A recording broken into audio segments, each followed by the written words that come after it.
के बाद आप हम एक बार फिर से आपका स्वागत है। समाज को जागरूक करने में कवियों की भी अहम भूमिका होती है। समय समय पर कवि अपनी कविताओं के जरिए समाज को जागरूक करने का काम करते हैं। ऐसी ही एक कवित्री है निशा माथुर, जो अपनी कविताओं के इस काम को लंबे समय से अंजाम दे रही है। उनसे बात की हमारे सहयोगी देवेंद्र सिंह ने। निशा जी, पत्रिका टीवी में आपका स्वागत है। धन्यवाद। पत्रिका टीवी के सभी दर्शकों को मेरा नमस्कार। आपकी कविताओं के प्रति रुचि कैसे जागृत हुई, कैसे इसकी शुरुआत हुई, आप बताइए।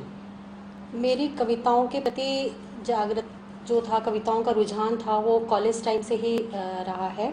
तो कॉलेज टाइम से मैंने लिखना शुरू कर दिया था और फिर वो पहले तो डायरियों में के अंदर ही रहा। भाई हर एक कोई टीनेजर्स भी होते हैं तो डायरियों में लिख लिख कर कविताएं रखते हैं, तो वो कविताएं रखी हुई थी मेरी काफ़ी साल से। फिर अभी थोड़े दिनों मतलब 2-3 साल पहले मैंने उन सबको बाहर करा और फिर सबका कलेक्शन बनाया मैंने। और फिर इस तरह से फिर मैं नई नई समसामयिकी और कुछ त्योहारों के ऊपर और कुछ अपने परिवार के ऊपर और इस तरह से कविताएं काफ़ी लिखने लग गई। आपका किस तरह की कविताओं पर जोर रहता है? बेसिकली मैं श्रृंगार पे ज़्यादा लिखती हूँ, लेकिन कभी कभी देश की ऐसी घटनाएं हो जाती हैं समसामयिकी, तो उन पे भी मैं लिखना पसंद करती हूँ। और वीर रस से भी रिलेटेड कुछ कविताएं, देशभक्ति के ऊपर भी मैंने काफ़ी कुछ कविताएं लिखी हुई हैं। तो मतलब एक तरह से गज़ल भी लिखती हूँ, गीत भी लिखती हूँ, श्रृंगार में कविताएं भी लिखती हूँ। तो ये सब चीज़ मैं काफ़ी लिखती आई हूँ। कविताओं का सामाजिक जागृति लाने में काफ़ी योगदान रहा है, तो क्या वर्तमान दौर में भी ऐसा हो रहा है कि कविताएं समाज में जागृति लाने का काम कर रही हैं? जी, बहुत खूबसूरत सवाल पूछा है आपने जी। कविताएं तो आप देखिए कि हमारे प्राचीन समय से ही काव्य ऐसा रहा है विषय कि समाज को जागृत करता आया है। और कविताएं जो है समाज का को उत्थान दिलाने में, समाज के प्रति लोगों का रुझान बढ़ाने में कविताएं, एक लेखनी जो है इतनी ताकतवर होती है कि वो एक बड़े से बड़ी घटनाओं के ऊपर अगर हम कुछ लिखते हैं तो वो संसार को, समाज को, सबको जगा देती है। तो वो एक सोए हुए समाज को जगाने के अंदर लेखनी का अपना एक बहुत बड़ा महत्व रहा है, सदियों से रहा है और आगे आने वाले समय तक भी रहेगा, क्योंकि इसी के माध्यम से बड़े से बड़े जो हमारे समसामयिक की घटनाएं होती हैं उनके ऊपर एक समाज को, संसार को, राष्ट्र को एक चेतना मिलती है। आपकी कोई ऐसी कविताएं जिन्होंने समाज के ऊपर सीधा प्रभाव डाला हो और उससे काफ़ी जागृति आई हो, तो हमारे दर्शकों को सुनाने? जी, ज़रूर सुनाना चाहूँगी। मेरी एक कविता है जो जिसने काफ़ी प्रसिद्धि भी पाई है मेरी कविता ने, और अखिल भारतीय स्तर पे भी उसने कई अवार्ड लिए हैं। और ये बाल विवाह के ऊपर है। सौंधी माटी की खुशबू को चाक चाक ढल जाने दो, सौंधी माटी की खुशबू को चाक चाक ढल जाने दो, छोटी सी कच्ची है गगरिया तन को तो पक जाने दो, मधुर याद के बीच पनपते बचपन को खिल जाने दो, काहे को ब्याहे महतारी थोड़ा पढ़ लिख जाने दो, सौंधी माटी की खुशबू को चाक चाक ढल जाने दो।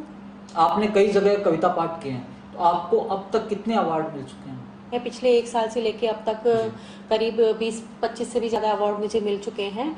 और सबसे बड़ा ये मेरा एक सौभाग्य रहा है कि मुझे साहित्य कला अकादमी उत्तर प्रदेश से ये डॉक्टरेट मुझे मिला है, मानद उपाधि मिली है। ये मुझे हिमाचल प्रदेश के पांवटा साहिब में एक साथ 4 अवार्ड मुझे ये मिले थे। वो मेरे लिए एक बहुत गौरव का क्षण था। आप कविता पाठ तो करती हैं जी। जो कविताएं आपने लिखी है तो उनका प्रकाशन भी हुआ है? मेरी कविताओं के कई जगह प्रकाशन हुए हैं, कुछ साझा संकलन भी हुए हैं मेरे। और मेरी एक कविता जो मेरा खुद का अपना संकलन है, सफ़र अभी लंबा है क्षितिज के पार का, वो अभी प्रकाशन के लिए है, तो उस पर उसकी प्रोसेस चल रही है। और मेरे ये कुछ काव्य संग्रह हैं तो जो ये पब्लिश हो चुके हैं, जिसमें एक पुष्पगंधा है मेरे, और एक ये प्रेम काव्य सागर है, और भारत की प्रतिभाशाली कविताएं, ये मेरा साझा संकलन है। ये मेरा पहला संकलन है काव्य का, तो ये मेरे लिए ये भी एक बहुत खास चीज़ है, बहुत महत्व रखता है। तो ये मेरे संकलन हैं जो अभी चल रहे हैं। आपकी ऐसी कौन सी कविता थी जिसके ऊपर आपको काफ़ी प्रसिद्धि मिली और खूब वाहवाही लूटी आपने? मेरी माँ के ऊपर मैंने एक कविता लिखी थी मेरी मदर की डेथ के बाद। जी। तो वो कविता जो है अक्सर मुझे बहुत भावुक भी करती है और वो काफ़ी पसंद भी की जाती है। और वो कविता मैंने कई जगह प्रकाशन के लिए भेजी, तो काफ़ी जगह पब्लिश भी हुई मेरी वो कविता।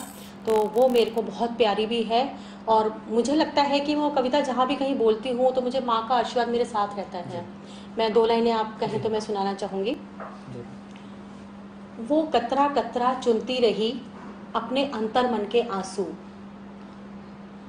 वो कतरा कतरा चुनती रही अपने अंतर मन के आंसू और पिरोती रही अपनी अभिलाषाओं की माला।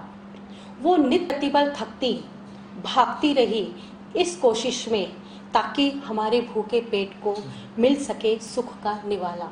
ये मैं 2 लाइनें ज़रूर माँ के लिए अर्पण करना चाहूँगी। तो माँ का आशीर्वाद है, आज माँ नहीं है तो माँ का आशीर्वाद साथ साथ चल रहा है और वो हमेशा साथ में रहे, मैं यही चाहती हूँ।